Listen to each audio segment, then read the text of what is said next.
Meus caros amigos e amigas, vocês estão no canal Espiritismo Explicado, eu sou Lazarino Barbo. Antes de começar nosso vídeo de hoje, eu vou te pedir que ajude o nosso canal a crescer.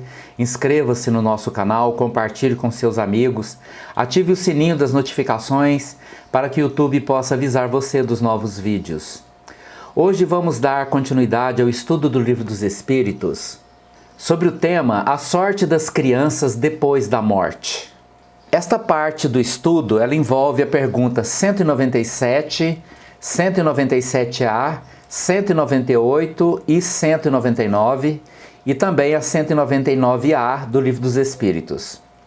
Na pergunta número 197, Allan Kardec perguntou aos espíritos: poderá ser tão adiantado quanto o de um adulto o espírito de uma criança que morreu em tenra idade? E os espíritos responderam: algumas vezes o é muito mais, porquanto pode dar-se que muito mais já tenha vivido e adquirido maior soma de experiência, sobretudo se progrediu. Então, meus amigos e minhas amigas, nessa parte do estudo, os espíritos afirmam que o espírito de uma criança pode ser muito mais evoluído do que o espírito de um adulto qualquer. Porque o espírito de uma criança é um espírito que reencarnou, e ele, ao reencarnar, ele traz consigo o seu conteúdo evolutivo.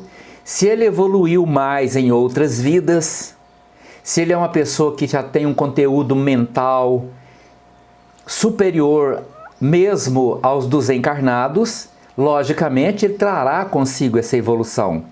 Se for um espírito que ainda não evoluiu muito, porque não teve ainda a oportunidade de viver as experiências necessárias para o seu progresso, ele poderá então não ser evoluído, ou não ser mais evoluído do que os pais, por exemplo. Porque o espírito existe anteriormente ao corpo e ao reencarnar traz consigo as suas conquistas. Conquistas estas a nível de evolução espiritual. E na pergunta número 197A, Allan Kardec pergunta aos espíritos: pode então o espírito de uma criança ser mais adiantado que o de seu pai? E os espíritos respondem: isso é muito frequente. Não o vedes vós mesmos muito amildadas vezes na terra? Então, meus amigos, nesta parte, os espíritos respondem que o espírito de uma criança pode ser, sim, mais evoluído do que o seu pai. Porque este espírito que nesta encarnação começa como uma criança, já é um espírito mais experiente, mais vivido e às vezes muito mais evoluído do que o espírito dos seus pais. Então isto é a prova da anterioridade dos espíritos aos seus corpos. Os pais são capazes de doar aos filhos os seus corpos, mas não os seus espíritos, que já existiam anteriormente a esses corpos e trazem consigo o seu cabedal de evolução. Mas na pergunta número 198, Allan Kardec pergunta: não tendo podido praticar o mal, o espírito de uma criança que morreu em tenra idade pertence a alguma das categorias superiores? E os espíritos respondem: se não fez o mal, igualmente não fez o bem. E Deus não o isenta das provas que tenha de padecer. Se for um espírito puro, não é pelo fato de ter animado apenas uma criança, mas porque já progrediu até a pureza. Então, meus queridos irmãos e irmãs, o fato de um espírito ter reencarnado e desencarnado ainda criança, isto não quer dizer que ele seja um espírito mais evoluído ou menos evoluído.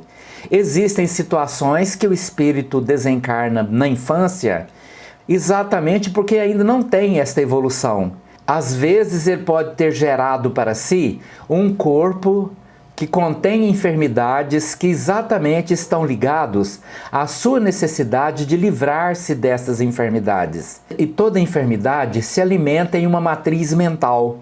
E esta matriz mental sendo desequilibrada, já denota que o espírito ainda não tem a evolução necessária. Mas como pode também acontecer de espíritos mais evoluídos vir à Terra para viver apenas uma situação enquanto criança, situação essa necessária à continuidade do seu progresso, por razões muito pessoais, nós não podemos afirmar que, pelo fato de um espírito desencarnar na infância, este fato determina se ele é mais evoluído ou menos evoluído. Cada situação é particular. Cada espírito vive uma situação profundamente particularizada em relação à sua própria vida. Cada caso é um caso. Podem existir espíritos mais evoluídos que reencarnem apenas para viver uma experiência na infância, enquanto outros não. Tudo depende das necessidades evolutivas de cada um, individualmente. Mas na pergunta número 199, Allan Kardec pergunta aos espíritos: por que tão frequentemente a vida se interrompe na infância? E os espíritos responderam: a curta duração da vida da criança pode representar, para o espírito que o animava, o complemento de existência precedente interrompida antes do momento em que devera terminar, e sua morte, também não raro, constitui provação ou expiação para os pais. Então, meus prezados irmãos e irmãs, os espíritos afirmam que uma pessoa que interrompeu a vida, ou esta vida foi interrompida de forma involuntária, numa vida passada, antes do tempo, este espírito pode retornar para complementar aquele tempo. Alguém que por alguma razão teve a sua vida interrompida, pode retornar para complementar aquela vida, sendo que esta complementação iria durar apenas o período da infância. Ou mesmo aquela situação em que muitos espíritos, eles têm ainda conteúdos mentais, eles evoluíram, mas ficou alguma coisa ali que os incomoda, alguma energia que incomoda e que está presente em seus perispíritos. Estes espíritos podem retornar para poder deixar que o corpo físico atraia para si aquele conteúdo de sofrimento, podendo então dar continuidade à sua evolução, livres então exatamente daquilo que os incomodava, resultado de ações relacionadas ao seu comportamento em outras existências. Existe a situação de pais que têm filhos que desencarnam na infância para provação ou expiação dos próprios pais. Pais que mataram seus filhos, pais que tiraram filhos dos outros, roubaram filhos alheios, mataram filhos alheios. Muitas vezes têm seus filhos e esses filhos vêm, são esperados, amados por estes pais em uma outra existência, mas morrem na infância. Exatamente porque o débito, o karma, está relacionado aos pais. E muitas vezes nesse tipo de reencarnação, há a atração de espíritos que precisam viver só um período, só um pouco, só alguns dias, algumas horas, alguns meses. E estes espíritos que também têm situações kármicas a serem resolvidas, são atraídos pelos próprios pais, que também têm situações kármicas não resolvidas. Então o karma dos pais atrai o karma daqueles espíritos que vão ser seus filhos. Os pais, para poder viver o sofrimento que provocaram em outras pessoas, atraem espíritos que precisam passar pela reencarnação apenas na infância. Aí existe a provação para os pais, a expiação para os pais que perdem seus filhos muito pequenos, e existe a situação que então se resolve exatamente daqueles espíritos que vão desencarnar ainda na infância. E essa situação está relacionada aos natimortos, crianças que nascem mortas, e àquelas situações de abortos espontâneos. A mãe quer o filho, ela fica grávida, ela espera o filho e, no entanto, ocorre o aborto espontâneo. A criança morre antes de nascer porque tem sobre ela situações complicadas kármicas de difícil conclusão e, às vezes, a mãe também está cumprindo os seus próprios karmas individuais.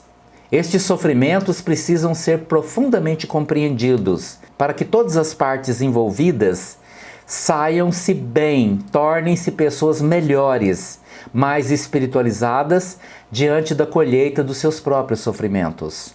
Mas na pergunta número 199A, Allan Kardec perguntou aos espíritos: que sucede ao espírito de uma criança que morre pequenina? E os espíritos responderam: recomeça outra existência. Então é muito importante a compreensão desse fato. A criança que morreu pequenina, ele é um espírito que já viveu várias experiências na Terra. E ele reencarnou para desencarnar ainda criança por alguma razão para cumprir um propósito.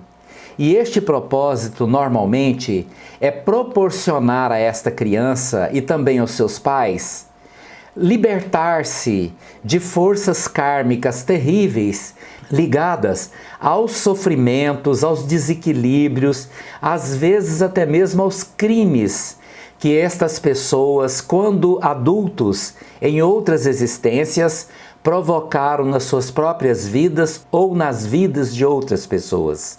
Mas existe um comentário aqui de Allan Kardec que nós precisamos ler para que a gente tenha uma compreensão mais profunda sobre todos esses temas. E o comentário é o seguinte: se uma única existência tivesse o homem, e se, extinguindo-se-lhe ela, sua sorte ficasse decidida para a eternidade, qual seria o mérito de metade do gênero humano da que morre na infância, para gozar, sem esforços, da felicidade eterna, e com que direito se acharia isenta das condições, às vezes tão duras, a que se vê submetida a outra metade?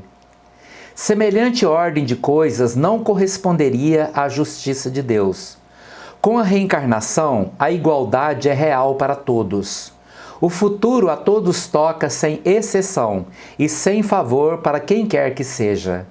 Os retardatários só de si mesmos se podem queixar.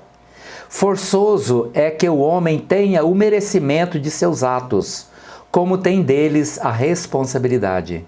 Aliás, não é racional considerar-se a infância como um estado normal de inocência. Não se vê em crianças dotadas dos piores instintos, numa idade em que ainda nenhuma influência pode ter tido a educação?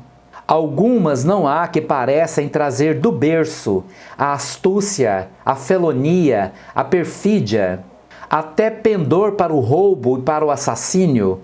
Não obstante os bons exemplos que de todos os lados se lhe dão, a lei civil as absorve de seus crimes, porque, diz ela, obraram sem discernimento.